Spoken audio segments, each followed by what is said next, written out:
love those old pictures, especially Julie Finnegan looking so glamorous. I know, gorgeous, especially after just giving birth. I know, it makes you sick, doesn't it? Now, you've been delving into the Anglia archives and working on these 50th anniversary packages. What else have we got this week? Some real gems tomorrow. We are going to talk about Tales of the Unexpected, Bygones, Romper Room, the story behind BC, and on Friday, a special report on the Quiz of the Week from Norwich. It's the sale of the century. And now, over the last few weeks, you've been meeting a lot of the presenters and reporters that worked at Anglia over the 50 years. That must have been so much fun. It has been huge fun, and a gate crashed another party today from staff who worked here, some on the very first day. Here's what they had to say. Missy, of course, you were there on the very first day, but you were only 16, weren't you? Yes. Tell me what you were doing and what it felt like. Oh, well, I can't really remember. It's a long time now. And it was so exciting, actually, really exciting. I remember I played a C scale down on the double bass for the opening of the midday show. Can you believe Anglia's 50? I can't believe I'm the wrong side of 60 now, but I had nearly 30 wonderful years there and fantastic times with all these characters that are here today. It's fantastic. Well, it just makes me feel a little old, I have to say. But when I look around, I see there are a few even older than me, so I feel young again. Are you still cooking? I'm still cooking, but mostly for myself now, Natalie. You're welcome around any time you're free. It's a date. I'll be round. I can't cook for toffee. Wonderful memories there. Let's get some more now from Bob Wellings, who was a reporter here 50 years ago. Bob, it's lovely to have you here this evening. Very, very honoured to be so. Thank you. Now, Bob, you started in 1959. You were there for a decade to 1969. Your first television job, it must have changed a lot since then. You must have some amazing memories. Well, my abiding memory, Becca, which has never happened to you, is that after my third week doing About Anglia, I was told that the senior producer, director, rather a bear of a man who frightened me anyway, wanted to see me.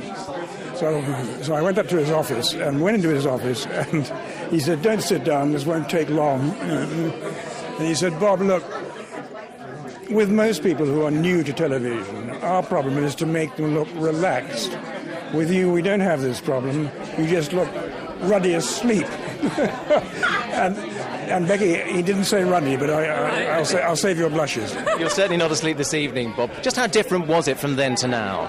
Well, Jonathan, the thing is that then and now there was a core of professionalism and fun and ideas people. But of course, being new, it was much rougher at the edges. And people like me didn't know what on earth they were doing, frankly. You sort of made it up as you went along. I mean, now what I'm bowled over by is, apart from you two wonderful people and all that, is the slickness and professionalism of it all, and the satellite trucks and all that is just so much slicker than in our time.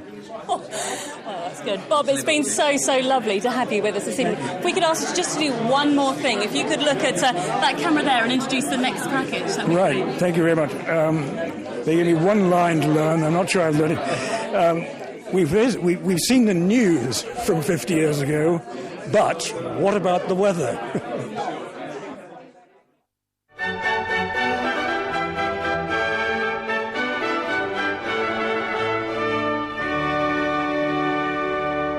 And that's all from me. The weekend weather now with Michael Hunt. Good evening to you. A few days ago I was receiving from viewers spring flowers, strawberries, or strawberry rather, admittedly not ripe, raspberries ripe, all had been picked outside in gardens within our region. Michael Hunt was an Anglia icon for more than 2 decades. He set up Anglia Weather, the first ITV station to have its own weather department. He was an eccentric, great wine lover, very precise, and frequently fought a war with the control room, as his 2 minutes and 45 seconds for the weather was absolutely mandatory, and he would never take any reduction. This facsimile broadcast receiver is the main source of the material we use in the preparation of the Anglia forecasts. It covers a whole range of material right from the upper atmosphere down to the surface. But wide although this range is, it isn't sufficiently detailed for regional purposes. Every pin on this chart represents a voluntary weather correspondent who helps to fill in the gaps in the reporting network. And one of the pins on the chart was, and it still is, our weather correspondent in Ely, Gerald Rolfe. And Gerald's with me now. So a lot's changed since you first began. Yeah, we started right back in the early 1970s, 40-odd years ago now. The biggest difference from then to now, of course, is the screen presentation. It's progressed from the charts with string on them up to the present day, everything computerised. There must be some key weather moments that stick in your mind. I started in the weather game sort of in the mid-50s, and the 1963 winter was very cold for about 3 months or so, and I suppose it confirmed my interest, really. The other big thing, of course, in the opposite way round, was the 1975 and 1976 summers, which were so hot that we didn't, most of us alive then, didn't really think this sort of thing was, was credible. Like the forecast, not everything went to plan. Weather, a regular part of outtake shows. And the winds along the east coast become somewhat lighter. Let's have a look at the local chart.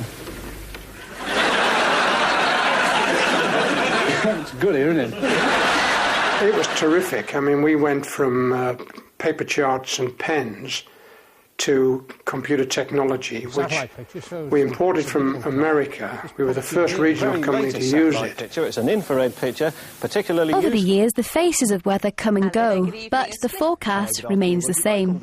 Anglia Weather continuing to feed the British obsession of what the elements have to throw at us. What a talent. That's Lovely. so unfair. That was my audition tape. Well, Amanda's here to show us exactly what it was like 50 years ago. It's amazing to think that this is how it started. I know, well, we had these made especially for today. Now, this is how it's looking tomorrow lunchtime. As you can see, the cold front moves through, so perhaps some light and patchy rain tomorrow. Now, if you could just help me with this chart, Becky. This is a closer look at the region. So starts off cloudy with some light rain tomorrow morning, but it is going to become brighter later. And most importantly, it's actually getting warmer tomorrow, in fact, and I've been dying to do this. Temperatures could get up to 18 degrees. It almost went. That's what we want to hear. Hasn't fell down. Thanks very much, Amanda. Of course, some obvious drawbacks. How many of these could you have drawn up? So in other words, we decided to prepare one earlier.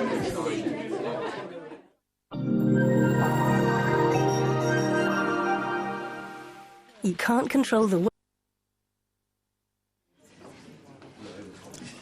Well, that just about brings us to the end of our 50th anniversary programme. Yeah, we've got a very special cake here and some bubbly, and hopefully, I mean, we're in Norwich, they're celebrating in our news regions around the region as well. So here they are in Ipswich. And let's take a look in Northampton as well. Raise a glass to us, guys. Fantastic stuff. Now we've got we've got a very special cake here. Bob, can we ask you to cut the cake? Come and do the honours, Bob, please. It does look very lovely. Yeah, and while Bob is doing that, which just leaves us to say that raise a glass then, guys, to the 50th anniversary of Anglia Television. Yeah, we'll leave you with some images from the last 50 years. See you later. Cheers. Cheers. Anglia Television. Cheers.